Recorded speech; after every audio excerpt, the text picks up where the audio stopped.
بسم اللہ الرحمن الرحیم۔ السلام علیکم ناظرین کرام، پاکستان کے مغرب میں کئی ممالک عدم استحکام کا شکار ہو چکے ہیں۔ یہ عدم استحکام پچھلے چند مہینوں میں بہت نمایاں ہو کر سامنے آیا ہے۔ شام میں کئی گروہ برسر پیکار ہیں۔ عراق اس وقت شدید ترین ہنگاموں کی زد میں ہے۔ وہاں روزانہ توڑ پھوڑ، جلاؤ گراؤ ہو رہا ہے اور آخری خبریں آنے تک حکومت استعفیٰ دے چکی تھی۔ لیکن ناظرین کرام، عراق پر پھر بات ہوگی۔ فی الحال اپنے پڑوسی ملک ایران کا جائزہ لیتے ہیں۔ ناظرین کرام، نومبر کے مہینے میں ایران کے اندر پرتشدد ہنگامے ہوئے، جس سے نہ صرف املاک کو نقصان پہنچا بلکہ ایمنسٹی انٹرنیشنل نے الزام لگایا ہے کہ 140 سے زائد افراد ان ہنگاموں کی وجہ سے لقمہ اجل بن گئے۔ ایک عام سروے کے مطابق 731 بینک اور 140 سرکاری عمارتیں جل کر راکھ ہو چکی ہیں۔ ناظرین کرام، ایران میں یہ پرتشدد مظاہرے 15 نومبر 2019 کو اس وقت شروع ہوئے جب صدر جناب حسن روحانی کی حکومت نے پٹرول کی قیمتیں 50 سے 200% تک بڑھا دیں اور ساتھ ہی تیل اور اس کی مصنوعات کی راشنگ کا اعلان بھی کیا۔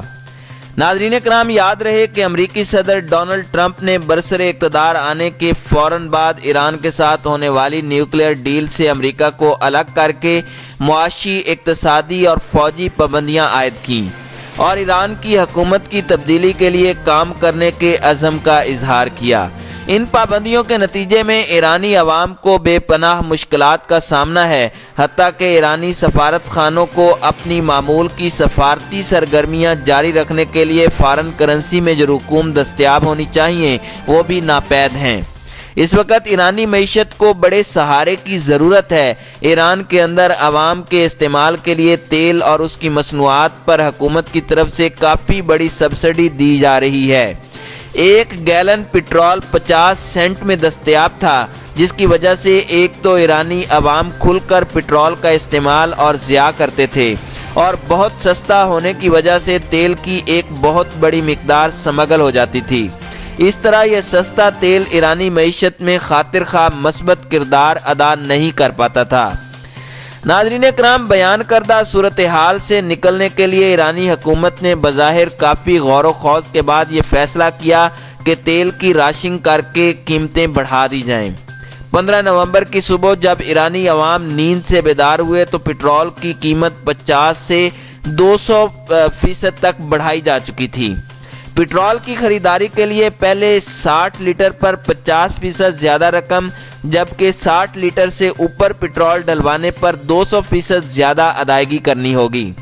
تمام غیر جانبداران ماہرین اس بات پر متفق ہیں کہ یہ انتہائی غیر مقبول لیکن شاید درست اور اہم فیصلہ ہے۔ یہ فیصلہ جس سطح کی قیادت کو جن معلومات اور ڈیٹا کو سامنے رکھ کر کرنا چاہیے وہی ہوا، لیکن اس فیصلے کو لاگو کرنے کی ٹائمنگ پر زیادہ تر کی رائے یہ ہے کہ ٹائمنگ مناسب نہیں تھی۔ عوام کو اس فیصلے کی ضرورت سے آگاہ کر کے تیار کرنا چاہیے تھا، لیکن ایسا نہیں کیا گیا۔ اگر اسی فیصلے کو عوام کے ساتھ شیئر کر کے پوری صورتحال ان کے سامنے رکھ دی جاتی تو عین ممکن ہے عوام اپنے ملک کی بگڑتی معیشت کو سہارا دینے کے لیے بخوشی قربانی دیتے اور یہ رد عمل نہ ہوتا۔ ناظرین کرام، ایرانی انقلاب کے بعد کئی مرتبہ احتجاجی مظاہرے ہو چکے ہیں، لیکن ہر بار ایرانی حکومت ان پر قابو پانے میں کامیاب رہی ہے۔ اس دفعہ یہ پرتشدد مظاہرے مشہد میں شروع ہوئے اور دیکھتے ہی دیکھتے 100 سے زائد شہروں میں یوں پھیلے کہ گویا آگ لگ گئی ہو۔ ایرانی قیادت کو خاص طور پر ٹارگٹ کیا گیا، ان کے پوسٹر نظر آتش ہوئے، ڈکٹیٹر کہا گیا اور مرحوم بادشاہ رضا شاہ پہلوی سے عقیدت کا اظہار کر کے ان کے بیٹے کو واپس لانے کے حق میں نعرے بازی کی گئی۔ امریکہ، یورپین یونین اور اقوام متحدہ نے مظاہروں کی حمایت کی اور ساتھ ہی ایران کی مذمت کی۔ ناظرین کرام، پرتشدد ہنگاموں کے پیش نظر حکومت نے فیصلہ کیا کہ انٹرنیٹ کی سہولت فوراً ختم کر دی جائے، جس سے صارفین کی ایک دوسرے تک رسائی بہت ہی محدود ہو گئی۔ اندرون ملک اور بیرون ملک رابطہ بہت ہی کم ہو کر رہ گیا۔ ایک غیر جانبدار مبصر نے بتایا کہ میڈیا اور تعلیمی اداروں کو انٹرنیٹ کی سہولت موجود رہی۔ واشنگٹن میں ٹرمپ ایڈمنسٹریشن اور ایران مخالف ہاکس نے کہا کہ تہران مخالف مظاہروں سے پتہ چلتا ہے کہ امریکی پابندیاں اثر انداز ہو رہی ہیں۔ مظاہروں کے حق میں امریکہ کے اندر سے اٹھنے والی ان آوازوں نے مظاہرین کی کوئی مدد نہیں کی، بلکہ ایرانی عوام کو فوراً یہ احساس ہو گیا کہ مظاہرے اگر کامیاب ہوئے تو ایران کی نہیں بلکہ امریکہ کی بن آئے گی۔